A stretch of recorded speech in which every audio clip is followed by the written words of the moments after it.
Hello friends, welcome to our channel SSC lover. चलिए हम आपका स्वागत करते हैं अपने इस चैनल पर। तो देखिए, ये एसएससी जीडी के प्रीवियस ईयर के पेपर हैं, तो इन्हें हम सॉल्व करेंगे। तो बिना टाइम वेस्ट किए अपना काम शुरू करते हैं। ये आपके हर एग्जाम में बेनिफिशियल होने वाले हैं। सीएचएसएल हो गया, आपका सीजीएल हो गया, सीपीओ हो गया, आपका जीडी हो गया, एमटीएस हो गया। हर एग्जाम में आपको ये देखने को मिलेगा। तो चलिए, और दिल्ली पुलिस भी है। चलिए देखते हैं अपना क्वेश्चन क्या है। पहला प्रश्न है, ये बोर्ड मास से है, तो इसे देखिए कैसे करेंगे। पहले इस ब्रैकेट को आप तोड़ें, तो इस ब्रैकेट से आपको क्या मिलेगा। देखिए 28 में से 3 घटाओगे, 25 बचा यहाँ पर। 25 का भाग इसमें दोगे 3 बार, तो 25 थी या 75। तो इस पूरे को सॉल्व करके हमें मिला 3 3। ठीक है, अब ये 15 ऑफ में है, तो ये 3 से कटेंगे 5 बार। 5 का मल्टीपल 25, तो ये 25 और ये माइनस के 25 हो गए, और ये माइनस के 3। ठीक है, माइनस। अब यहाँ क्या बचा, देखिए ये 1/2 हो जाएगा, यानी कि 0.5 आधा, और प्लस 3 3 और आधा कितना हो गया, 3.5 प्लस के 3.5। अब बताइए, ये हो गया 28। 28 माइनस का है और प्लस के 3.5 है। तो कितना, 28 में से पहले 3 हटा दो तो कितना बचा। 28 में 3 या 25, 0.5 और, तो यहीं 24.5 बचा, वो भी माइनस का। देखिए किस ऑप्शन में 24.5, ऑप्शन डी, यानी 49/2 24.5 ही होता है। ठीक है, चलिए नेक्स्ट क्वेश्चन देखते हैं हमारा। देखिए अपना इस क्वेश्चन को पढ़िए। एक डबल बेड का अंकित मूल्य कितना है, 42,000 रुपये है। ग्राहक को 1,000 की नकद छूट मिलती है और 5% से 10% छूट का वादा करने का एक स्क्रैच कार्ड मिलता है। बेड के न्यूनतम और अधिकतम विक्रय मूल्य के बीच का अंतर ज्ञात कीजिए। देखिए इसमें कुछ नहीं है, वो कह रहा है आपसे कि 42,000 का एक डबल बेड है, उस पर वो छूट 1,000 की तो पहले ही दे दी है उसने, यहाँ मतलब नहीं है। तो कितना बचा, 1,000 की छूट पहले देने के बाद कितना बचा, 41,000 आपका। अब ये देखिए 5% से वो 10% छूट कर दी उसने, यानी पहले 5 देता था, उसने कहा 5 नहीं हम 10 देंगे। तो कितने परसेंट बढ़ा दी उसने, 5% एक्स्ट्रा कर दी। तो इसी 5% की वजह से हमें कितनी और ज़्यादा मिलेगी छूट, ये देखिए आप। 0 से 0 कैंसिल, और ये 0, 5 एकम 5, 5 चौक 20, यानी 2,050 रुपये। ये वो 2,050 रुपये हैं जो हमने एक्स्ट्रा छूट मिली है। तो आपसे यही पूछ रहा है कि अधिकतम और न्यूनतम के बीच अंतर बताइए। तो देखिए अधिकतम हमें इतने 4100 पे करने थे, 41,000, और न्यूनतम इतने पे करने पड़ेंगे कि 41,000 में से हम घटा कर जो हमारा आएगा, 41,000 में से 2,000 घटाकर 2,050 घटाकर वो हमें न्यूनतम यहाँ हो जाएगा। तो उन्हीं दोनों का तो अंतर यही है, 2,050। तो ये आपका ऑप्शन हो गया, ऑप्शन ए आपका राइट आंसर हो गया। तो चलिए देखते हैं अपना नेक्स्ट क्वेश्चन। देखिए इस सवाल को देखिए, 18, 24 और 25 से विभाज्य 6 अंकों की सबसे छोटी संख्या के अंकों का योग बताइए। देखिए इस सवाल को आप देखने में आपको ये बहुत कॉम्प्लिकेटेड लग रहा होगा, लेकिन ये बेहद आसान है। देखिए कैसे, क्योंकि इसे मैं बता रहा हूँ, देखिए किस कैसे ये आज सरल होता है। देखिए जल्दी से देखिए। देखिए 18 और 24 और 25, आपके पास ये 3 नंबर्स हैं, इनका आपको पहले एलसीएम फाइंड करना है। देखिए एलसीएम कैसे फाइंड करते हैं कि इसमें से 6 और 3 का मल्टीपल हैं ये दोनों, ये 6 और 4 के मल्टीपल हैं, और इसी तरह ये 5 5 के हैं। ठीक है, तो अब देखिए ये 3 संख्याएं हो गई, 3 संख्याएं। तो इन 3 में देखिए इसमें से यहाँ 6 कॉमन मिल रहा है, यहाँ लेकिन नहीं है। तो यहाँ तो ये 25 पूरे, 5 केवल यहाँ 2 बार हैं इसी एक ही संख्या में, ये पूरी एक संख्या है, उसके सिवाय कहीं 5 नहीं है। तो इसका मतलब ये 25 तो पूरे ऐसे ही कैसे रहेंगे। ठीक, अब देखिए 6 यहाँ मिल रहे हैं और 6 यहाँ, तो इसका मतलब एक बार हमें 6 लेना पड़ेगा। और ये देखिए 3 यहाँ है, यहाँ नहीं है 3, और 4 यहाँ, यहाँ नहीं है। तो इसका मतलब 3 किसी में कॉमन नहीं है, 3 भी लेना पड़ेगा। 4 किसी में कॉमन नहीं, 4 भी लेना पड़ेगा। ये आपका एलसीएम हो गया। देखिए 4 12, 12 छिक्के 72, 72 गुणा 25 कितना होता है बताइए।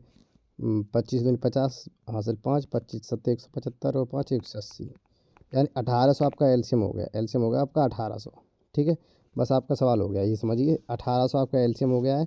तो आपसे पूछ रहा है कि देखिए 1800 एक ऐसी संख्या है जो इन तीनों से कटेगी, लेकिन ये 4 अंकों की है। आपसे पूछ रहा है 6 अंकों की, वो भी सबसे छोटी संख्या। तो आप बताइए 6 अंकों की सबसे बड़ी संख्या कौन सी होती है, वो ये होती है, ये सबसे बड़ी। ठीक है, और सबसे छोटी कौन सी होती है, वो ये होती है, 2 4 6। ठीक है, ये होती है सबसे छोटी। अब बताइए आपके पास तो ये इससे बनानी है, क्योंकि ये इसका एलसीएम है। तो आप बताइए, मैं यदि इसमें कोई भी संख्या 6 अंकों की बनाऊंगा, तो यदि मैं इसमें 0 लगा दूँ 2, ध्यान से देखना, तो ये 6 अंकों की संख्या हो गई और सबसे छोटी भी हो गई। कैसे, देखिए यदि मेरे पास ये 1800 थी संख्या, यदि मैं इसमें पीछे 1 लगाता, सबसे छोटा वैल्यू 1, और यहाँ भी 1, तो ये कितना हो जाता, ये देखिए ये 1,80,011 हो जाता। और यहाँ देखिए 1,80,000 हो रहा है। इसका मतलब मुझे यहाँ पीछे जीरो लगानी है बस, क्योंकि सबसे छोटी संख्या देखनी है। तो बस ये आपका हो गया सॉल्व। अब देखिए, अब इसका आपको इसके अंकों का जो बताइए, 1 और 8 कितना होता है, 9। तो ये आपका हो गया, क्योंकि जीरो से जुड़ेंगे तो जीरो ही हो जाएगा। तो बस आपका बी ऑप्शन राइट आंसर हो गया। क्योंकि आपसे सबसे छोटी संख्या पूछी थी, इसलिए मैंने पीछे जीरो ऐड कर दी। यदि मैं इसे 1800 में किसी से भी गुणा करता, मैं यहाँ 100 से गुणा किया है, यदि मैं 100 के सिवाय किसी और से गुणा करता, तो वो इतने 1,80,000 से बहुत ज़्यादा निकल जाती, और हमें 1,80,000 तक भी पहुँचना था, क्योंकि सबसे छोटी संख्या यही बननी है, 6 अंकों की, क्योंकि 1800 पहले ही मेरा एलसीएम आ चुका है। चलिए नेक्स्ट क्वेश्चन देखते हैं अपना। अब इस सवाल को देखिए, श्री शर्मा अपनी कुल आय का 15% किराए पर और शेष का 75% अन्य खर्चों पर खर्च करते हैं, और तब भी 1700 मासिक बचाते हैं, 1700 रुपये प्रतिमाह बचा लेता है। उसकी मासिक आय ज्ञात कीजिए। देखिए ये इसमें थोड़ा कैलकुलेशन है, देखिए कैसे होगा। उसने यहाँ समझिए 15% तो उसने अपने खर्च कर दिए, किस पर, उसने अपनी किराए पर, ठीक है। अब बचा कितना, 85% बचा हमारे पास। अब वो कह रहा है शेष का, यानी 85 का 75% अन्य खर्चों पर, यानी इसका 3/4, सॉरी 1 मिनट, इसका 3/4। तो अब बताइए इसका 3/4 कितना होगा। इसका होगा 4 से ही कटेगा 21.25, 21.25 बार कटेगा, 21.25 गुणा ये 3 से मल्टीपल, तो 21 या 63, 25 या 75, तो ये हो गया 63.75। अब बताइए 63.75 इसने अपने किराए पर, शेष भाग में खर्च किया इसने अन्य पर, और 15% किराए पर, तो कितना खर्च हो गया ये 78 दशमलव कितना होगा, 75। अच्छा अब बचा कितना, 80 में कितना कम है, ये 1.25 कम है, 1.25 कम है, और उधर 20, तो ये कितना हो गया 21.25। ये 21.25 हमारा बचा, हमने इतना खर्च कर दिया, इतना शेष बचा। लेकिन यहाँ इसके हिसाब से कितना है, 1700। अब इससे आप काट दीजिए, देखिए इसे काटिए 5 से, 5 से काटेंगे, 5 चौक 20 और 5 दूनी 10, 5 पंज 25, कितने बार, 4.25। 5 से काटेंगे 20 बार, 20 गुणा 17 रह जाएगा, ठीक। अब इसे फिर से 5 से काटिए, यहाँ लिखता हूँ 5 से काटूंगा मैं, 5 अट्ठे 40 और 5 पंजे 25, 5 पंजे 25, 85, या पॉइंट, यहाँ आएगा 1 पॉइंट, ठीक। पॉइंट 85 बार, पॉइंट 85 की वैल्यू कितनी आएगी, 5 से काटें, 17 चौक 68, 68 आ गई, ठीक है। अब देखिए, अब मुझे यहाँ 17 से काट दूँ मैं, क्योंकि 17 पंजे 85, 0.05, 17 पंजे 85 और 17 चौक 68, ठीक है। अब मुझे लाना है 100 लाना है, तो 100 कैसे होगा, यहाँ पर मैं यहाँ इस पॉइंट से इस इधर 2 जीरो बढ़ा दूंगा। देखिए अब मैं यहाँ दोबारा बताता हूँ आपको, ये कितना हो गया, 5 की वैल्यू आपको दे रखी है 400। अब आपको लानी है कितने की, 100 की, तो इसमें मैं 20 से गुणा करूँगा, 20×500, इसमें 20 से गुना करूँगा, तो 4 दूनी 8, तो ये होगी 8000, आपका राइट आंसर हो जाएगा। किस ऑप्शन में, आपका ऑप्शन सी। कुछ नहीं था, वो थोड़ी कैलकुलेशन थी, पॉइंटों का सवाल था, इसलिए आपको ऐसा लग रहा होगा, वैसे आसान है वो। देखिए नेक्स्ट क्वेश्चन देखते हैं अपना। ये देखिए बेहद आसान सवाल, मैंने कई बार कराया, चतुर्थानुपाती। तो चतुर्थानुपाती में क्या होता है, ऐसी तरह लिखिए, 3/12 बराबर 14/x। देखिए 3 से ही कटेगा 4 बार, और 4 का 14 में कराओ गुणा, कितना आ गया 56, तो एक्स बराबर कितना आ जाएगा 56, यानी कि थर्ड ऑप्शन। ऐसे भी सवाल पूछते हैं, बिल्कुल आसान है ये। इस सवाल को देखिए, ये बेहद इंपॉर्टेंट सवाल है। देखिए, एक सब्जी विक्रेता अपनी बिक्री वास्तविक वजन से 12% कम वजन पर करता है, वो वास्तविक वजन से 12% कम तौलता है, उपयोग करके अब करता है, और फिर विक्रय मूल्य पर 32% का लाभ भी लेता है। कुल लाभ बताइए उसका प्रतिशत में। देखिए मान लिया हमने 1000 ग्राम उसे देना था, लेकिन उसने 12% कम तोला है, तो इसका मतलब 12% का मतलब हो गया 120, 1000 का, तो उसने 880 ही तौल कर दिया है हमें, ठीक। और इसी 1000 ग्राम पर उसने लाभ लिया है 32% का, यानी कि उसने 1320 में बेची है। तो जो 1000 रुपये की चीज़ थी, ऐसे मान लेते हैं हम इसमें कि 1 ग्राम की वैल्यू 1 रुपया है, तो 1000 ग्राम की वैल्यू 1000 रुपया होगी। तो 1000 ग्राम चीज़ 1000 रुपये में बेचनी थी, लेकिन उसने 1000 ग्राम की बजाय हमें 880 ग्राम दिया है, और वो भी कितने रुपए में, 1320 रुपये में। तो ये देखिए उसने कितना फ़ायदा लिया है, यहाँ से देखिए इसमें आप कितना, 900 हो जाएगा, 20 कम, 9×4 = 13, 440, यहाँ 440 का उसने लाभ लिया है। लाभ लिया कितने पर है, वो यहाँ आपको यहाँ कन्फ्यूजन नहीं होना है। लाभ लिया उसने 880 पर, क्यों, क्योंकि उसने यही वैल्यू आपको दी है, जो आपको दी है उसी पर लाभ होता है, तो 100 से गुणा करेंगे आप। जीरो से जीरो कैंसिल, 44 से ये 2 बार, 44 दूनी 88, 2 से 100 कटेंगे 50 बार, तो 50% आपका राइट आंसर है थर्ड। चलिए नेक्स्ट क्वेश्चन देखते हैं अपना। इस सवाल को देखिए, ये बेहद इंपॉर्टेंट सवाल है कि 5,000 की धनराशि पर 2 वर्षों के लिए वार्षिक रूप से चक्रवृद्धि और साधारण ब्याज के बीच अंतर कितना है? 1.25 रुपये है। वार्षिक ब्याज दर ज्ञात कीजिए। देखिए इसमें कुछ नहीं है, इसका आपको फॉर्मूला एक याद रखना है कि जब भी आपको साधारण ब्याज और चक्रवृद्धि ब्याज का अंतर दिया हो 2 साल का, 2 साल के लिए क्या होता है फॉर्मूला, जो हमारा अंतर है, अंतर मैं लिख देता हूँ यहाँ पर, अंतर बराबर, एक बार ये फॉर्मूला था होता है अंतर बराबर P/R/100 का होल स्क्वायर। ये आपको ध्यान रखना, यही लगेगा। देखिए कैसे, यहाँ आपको लगाना है अंतर कितना हमारा 1.25, ये ठीक है, बराबर लगाना का पी कितना 500 इंटू आर हमें निकालनी है आर स्क्वायर बट्टे 100 का स्क्वायर में, यानी कि 100 को मैं 2 बार लिखूँगा। ठीक है, तो देखिए इन 2 जीरो से ये 2 जीरो कैंसिल, और ये जो 100 है इधर गुणा करेगा आ करके, तो ये पॉइंट हट जाएगा, तो ये 2 जीरो कैंसिल हो जाएंगे। ठीक है, तो अब बताइए आपके पास बचा 5 से इसे कटेगा ये 25 बार, तो आपके पास बचा आर स्क्वायर बराबर 25, तो आपके पास आर कितना आ जाएगा, आर बराबर आ जाएगा 5, जो कि ऑप्शन कौन सा है, ऑप्शन ए, ऑप्शन ए आपका राइट आंसर है। चलिए नेक्स्ट क्वेश्चन देखते हैं। आपको ये फॉर्मूला याद रखना है बस इसमें। देखिए इस सवाल को देखिए, सवाल नंबर 8 है कि बेहद आसान सवाल है, आसान आसान भी है और ये इम्पोर्टेंट तो ये बहुत है, आप इसे स्किप नहीं कर सकते, ये वेरी वेरी इंपॉर्टेंट है आपके लिए। देखिए इसमें क्या कह रहा है आप समझिए, ए बी सी एक कार्य को 30, 60 और 120 दिनों में पूरा कर सकते हैं।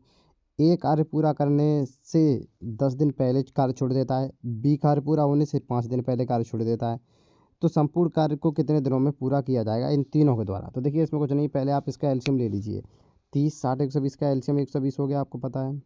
ठीक, अब बताइए ए 30 दिन में करता है तो ए एक दिन में कितना करेगा 4, बी एक दिन में 60 करता है तो इसकी एफिशिएंसी कितनी होगी 2, ये 120 दिन में करता है तो इसकी एफिशिएंसी होगी 1। ठीक है, ये इनकी एफिशिएंसी आ गई, इसे आपको ध्यान रखना है, ये इनकी एफिशिएंसी आ चुकी है इन तीनों की। ठीक है, अब देखिए, अब यहाँ देखिए, अब वो कह रहा है कि ए कितने दिन, 10 दिन पहले छोड़ देता है ए 10 दिन, तो आप बताइए मैं ऐसा करता हूँ, इसको छोड़ने नहीं देता हूँ, ये छोड़ कर जा रहा है लेकिन मैं इसे जाने नहीं दूंगा, तो ए एक दिन में करता है 4 और 10 दिन छोड़ के 10 दिन पहले छोड़ कर जाना चाहता है, तो 10 दिन में कितना कर देगा ये, 4 गुणा 10 कितना करेगा ये 40 करेगा, तो ये चला गया तो मेरा 40 काम का लॉस हो जाएगा, इसलिए मैं इसे जाने नहीं दूंगा। अब इसी तरह देखिए बी 5 दिन पहले छोड़ देता है, तो बी एक दिन में कितना करता है 2 और 5 दिन में कितना करेगा आप बताइए 10, तो यदि बी को भी मैं जाने दूंगा तो बी मेरा 10 काम खराब करवा देगा। तो देखिए इसी तरह मेरा कितना काम का लॉस होगा 50 का, क्योंकि 40 का करेगा ए और बी करेगा 10 का, टोटल कितना होगा 50। अब आप बताइए मैं इनसे काम छोड़ने नहीं दूंगा, तो 120 और 50 कितना हो गया, मैं कहूँगा तुम करो काम, कितना हो गया 170 होगा। अब ये तीनों कितने दिन में करेंगे, क्योंकि 4 इसकी एफिशिएंसी है, 2 इसकी है, 1 इसकी है, 4 2 6 1 7, तो 170/7 दिन लगेंगे इन्हें, क्योंकि एक भी छोड़कर नहीं गया है, मैंने कहा था मैं छोड़ के जाने नहीं दिया है। तो आपका ये ऑप्शन बी राइट आंसर हो गया। उम्मीद करता हूँ ऐसा सॉल्यूशन शायद ही आपको कहीं मिला होगा। तो देखिए सिर्फ सेकंड का सवाल था, इसमें कुछ नहीं करना था, बस आपको एफिशिएंसी निकाल कर और ये देखना है कौन कितने दिन छोड़ कर जा रहा है, उसी का वो आपको ऐड करना है उनकी एफिशिएंसी के अनुसार। चलिए देखते हैं अपन नेक्स्ट क्वेश्चन। देखिए इसे देखिए, 21 सेंटीमीटर त्रिज्या वाली लोहे की एक गेंद को पिघलाकर 7 सेंटीमीटर त्रिज्या वाली गोलाकार गेंदों में ढाला जाता है। गोलाकार गेंदों की संख्या ज्ञात कीजिए। देखिए 21 सेंटीमीटर त्रिज्या इसे पिघला रहे हैं, तो आप याद रखना जब भी किसी को पिघलाया जाता है या कुछ भी किया जाए तो आयतन सेम रहता है। तो देखिए चार, अब एक बात समझना आप पहले, यहाँ क्या क्या कटेगा, देखिए 4/3 पाई और आर क्यूब। ठीक है, ये तो मैंने मान लिया कि 21 सेंटीमीटर वाली गोला का है ये। इसी तरह इधर भी मैं ऐसे ही लगाऊंगा 4/3 पाई आर क्यूब।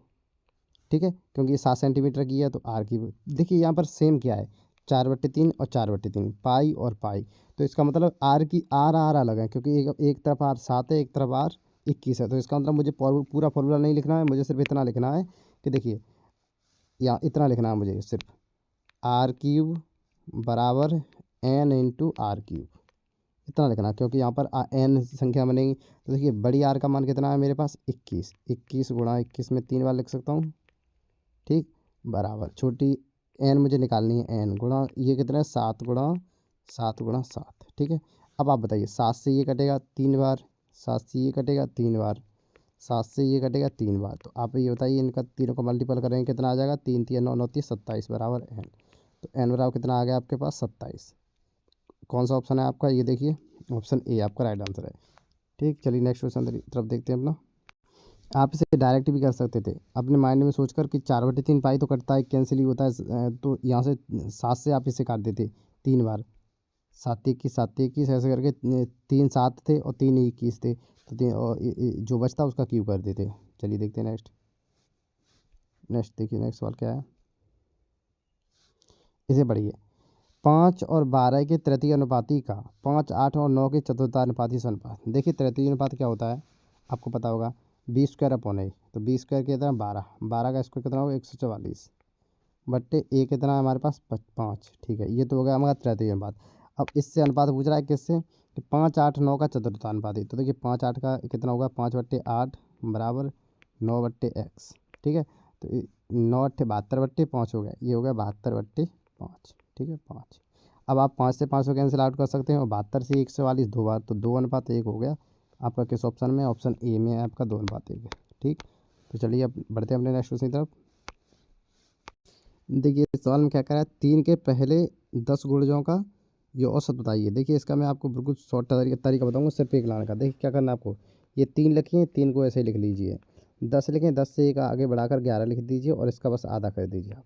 ये आपका औसत निकल आया, बस सिंपल आपको इतना करना है। देखिए 11 33 और 2 कितना होता है 16.5, बस ये आपका राइट आंसर होगा। अब आप पूछेंगे ये कैसे हुआ, तो देखिए ये ऐसे होता है। देखिए कोई भी हवाबाजी नहीं है, जो है सो बता रहा हूँ। देखिए कैसे होता है ये, आपको बोला गया पहले 3 के 10 गुणजों का औसत। देखिए पहली 3 रही होगी, फिर 6, फिर 9, फिर 12, इसी तरह डॉट डॉट डॉट 10 कहाँ तक जाएगा 30 तक। ठीक है, अब आप बताइए मुझे, मैं यदि इसमें से 3 कॉमन ले लूँ प्रत्येक में से, तो क्या बचेगा, 3 मैंने कॉमन ले लिया तो 1 2 3 4, इस तरह से कितना बचेगा 10 तक बचेगा। ठीक है, अब आप बताइए जी, ये प्राकृतिक संख्या लगातार होंगी, इनका योग तो आपको पता होगा कैसे निकालते हैं। ये कितनी संख्या 10, 10 गुणा n इंटू n+1, 10 गुणा 11/2, इसी तरह निकालते हैं 11/2। ठीक है, ये तो हो गया इनका योग हो गया। अब औसत निकालोगे तो औसत में आप 10 से भाग दो, क्योंकि संख्या 10 है, तो ये 10 से मैंने भाग दे दिया। ठीक है, तो ये निकल कर आया 1 से 10 तक की संख्याओं का, लेकिन ये 3 बाहर भी तो है, ये 3 से गुणा करना पड़ेगा। तो देखिए इस 10 से ये 10 कैंसिल, तो वही तो मैंने बताया था कि 10 से बढ़ाकर 11 33/2, तो आ गए वहीं पर। तो बस ये यही था इसका कॉन्सेप्ट। चलिए देखते हैं अपना नेक्स्ट क्वेश्चन। देखिए सवाल को देखिए, इसका बेहद आसान तरीका क्या है। देखिए एक वस्तु 1200 रुपये में सूचीबद्ध है, एक ग्राहक को 2 क्रमांक छूट देने पर 972 में प्राप्त होती है। ठीक है, यदि पहली छूट 10% की हो तो दूसरी छूट बताइए। देखिए इसमें कुछ नहीं है, आप बताइए 972 रुपये में उसे मिली है 2 छूट के बाद, पहली छूट 10% है तो दूसरी पूछ रहा है, तो 1200 की चीज़ आपको 972 में मिली है, तो आपको छूट कितना मिला है 228 रुपये। 228 रुपये। ठीक है, यहाँ ध्यान से देखना। अब ये 228 छूट के कितना मिली है आपको 1200 पर। ठीक है, तो ये 100 पर कितनी छूट मिलेगी आपको यही निकालना है। देखिए यहाँ देखिए ध्यान से, 12 से काटूंगा, 12 एकम 12, 10 बचे, 12 12 160, 19%। ये यानी कि दोनों जो परसेंटेज रही होंगी मेरी, उनका ये सक्सेसिव निकल कर आया है, ये 19% निकल कर आया यहाँ पर। ठीक है 19%। अब आप बताइए 19% किन दो ये छूट दूंगा मैं, तब ये 19% आएगा। आपको याद होगा 10 + 10 करके हम निकालते हैं, ये 10% की वृद्धि हो तो 21% निकल कर आता है हमारा जब वृद्धि हो, और ये 10% की हम छूट दें दो बराबर, तो ये हमारा 19% निकल कर आता है। आपको याद होगा, देखिए निकलता कैसे मैं बताता हूँ।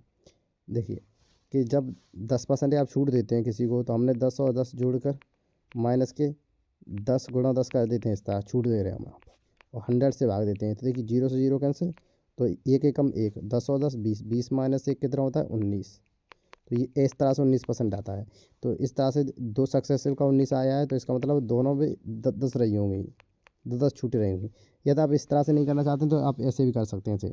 देखिए कैसे, कि आपको पता है पहला 1200 है, 1200 पर 10% की आपको छूट दी गई है, तो कितने की बचेगी, ये 120 की इस पर छूट हो गई, तो कितना बचा आपको 1080 बचा आपका, 1080। अब आप बताइए, अब 1080 से आप कितनी छूट दें कि 972 रुपये की चीज़ बिचे वो, तो आप इसमें से घटाएँ कितना होगा, 10 में 60 गए, 2 गए 8। ठीक, और 7 में से 0 और 108 की आपको छूट देनी है, कितने पर आपको 1080 पर, 1080 पर आपको 108 की छूट देनी है। तो ये 100 पर कितने की दोगे आप, तो बता दीजिए। देखिए 1 से 8 से ये 10 बार कटेगा, 10 से ये 100 10 बार, तो देखिए निकल कर आ गई 10%, तो इसका मतलब ये भी 10% थी। चलिए देखते हैं अपना नेक्स्ट क्वेश्चन। देखिए सवाल को देखिए, यदि आलू का मूल्य 10% से बढ़ जाता है तो एक उपयोगकर्ता को अपनी आलू की खपत में कितने प्रतिशत की कटौती करनी होगी ताकि आलू का मूल्य अपरिवर्तित रहे। देखिए इस प्रकार के सवाल में आपको कुछ नहीं करना होता है। जिस तरह से आपको दिए 10% की वृद्धि होगी, यानी 10 से 11 हो गई, तो खपत कितनी करेंगे, तो खपत को उल्टा कर दीजिए आप 11 से 10 कर दीजिए, 11 से 10, ठीक है। तो अब देखिए यहाँ पर कितना होगा, यहाँ तो 10 से 11 होगी, अब 11 से 10 हो रही है, तो उल्टा लेकर आइए। 10 से हमने फिर 11 कर दी, तो कितने की कमी हुई है, 1 की, कितने पर हुई है यहाँ पर, 11 पर, ठीक है।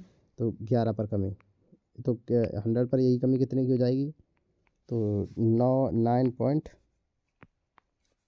इस तरह से लिख दिए 1199, और एक बचता है 1.11, ठीक है। 9 सही 1/11, इस तरह भी लिख सकते हैं आप इसे, ठीक है। तो आपका कौन सा ऑप्शन है, ऑप्शन थर्ड आपका राइट आंसर है। समझ में आ गया होगा, नहीं दोबारा समझाता हूँ मैं इसे। देखिए वो इसमें ये कह रहा है कि आप आलू की कीमत पर उसे 10% की बढ़ोतरी हो गई, ठीक है। 10% की, यानी 10 से, अब कोई पहले 10 रुपये का आलू लाता था, अब भैया आलू 1 किलो ये मान लीजिए 11 के मिल रहे हैं।